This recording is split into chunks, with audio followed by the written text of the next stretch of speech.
مسلمان کس وقتی که میگی الحمدلله رب العالمین، الله رب کی است؟ رب العالمین است. آنجا که دین ماست آنجا وطن ماست. اگر یک مسلمان بگه قدس وطن من نیست، این مسلمان نیست، نمیفهمه.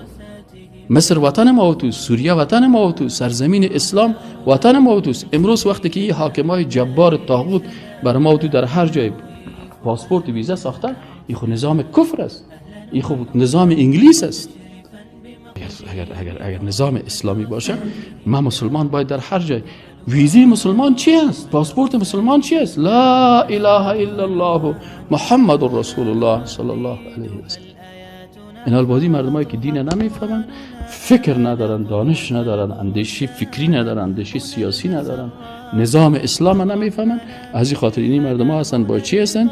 بازی هم میگه ما ملت گرا هستیم، ما قوم گرا هستیم، ما وطن پرست هستیم. ما وطن پرستش